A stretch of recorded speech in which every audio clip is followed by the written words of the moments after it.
Salut les amis, c'est Twidix. Aujourd'hui dans cette vidéo, je vais vous présenter un objet sympa et très pratique. Si vous avez déjà un stabilisateur pour smartphone et une mini caméra type GoPro et que vous voulez les utiliser ensemble pour mieux stabiliser vos vidéos, normalement l'association de ces deux objets est impossible. Mais grâce à ce produit, ça sera possible. Cet objet, c'est l'adaptateur GoPro vers stabilisateur smartphone de chez Moman. Cet adaptateur coûte 17 €, c'est un peu cher, mais ce produit est clairement de qualité.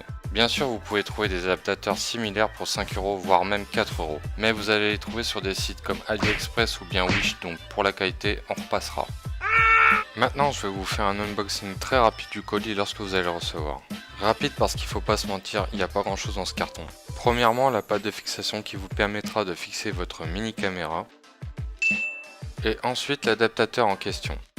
Et c'est tout ce que vous trouverez dans ce carton. Pas besoin de chercher la notice non plus, il n'y en a pas car le montage est simple et rapide. Ensuite, on va passer directement à la partie montage. Pour cette étape, pas besoin forcément d'une caméra de la marque GoPro. Toutes les action cams sont compatibles, que ce soit les marques comme GoPro ou bien Xiaomi, etc. etc.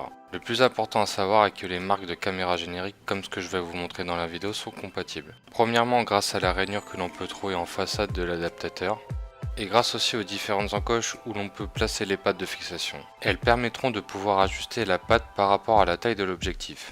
Pour info, dans cette vidéo j'utilise une caméra générique de chez Campark. Alors si vous voulez plus d'infos sur cette caméra, j'ai réalisé il y a quelques temps une petite vidéo dessus. Alors si ça vous intéresse, allez checker la description de la vidéo, je vous ai mis le lien.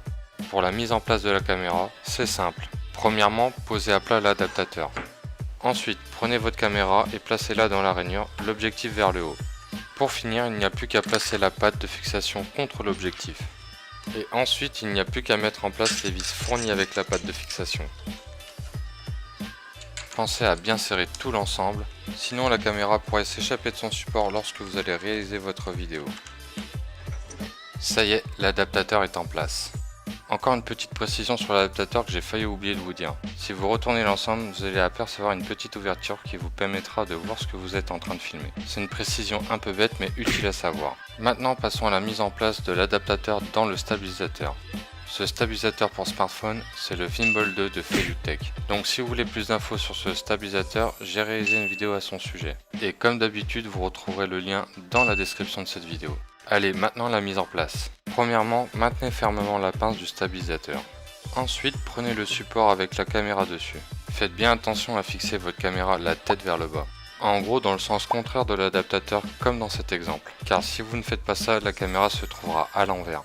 Et pourquoi? Parce que la pince du stabilisateur va se mettre à tourner à 180 degrés lorsque le stabilisateur sera sous tension. Une fois l'ensemble fixé sur la pince du stabilisateur, il n'y a plus qu'à pousser le support à fond contre la butée et allumer votre stabilisateur. Voilà, tout est en place et opérationnel, prêt à filmer. Alors qu'est-ce que ça donne concrètement? Comme vous pouvez le voir, ça fonctionne très bien et c'est vraiment parfait pour absorber les mouvements et améliorer la stabilisation des vidéos. Et maintenant je vais vous montrer un petit test vidéo que j'ai réalisé, on se retrouve juste après.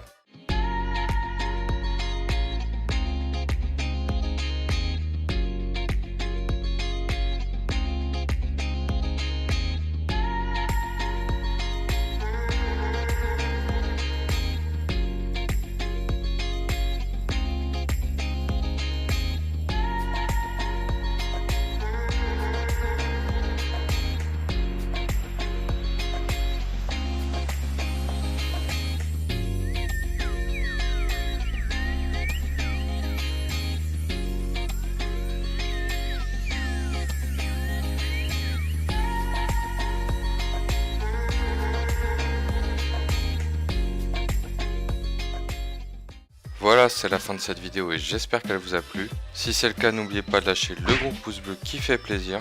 N'hésitez pas à laisser vos commentaires et vos questions. Si cet adaptateur vous intéresse, comme d'habitude, je vous ai mis les liens utiles dans la description de la vidéo.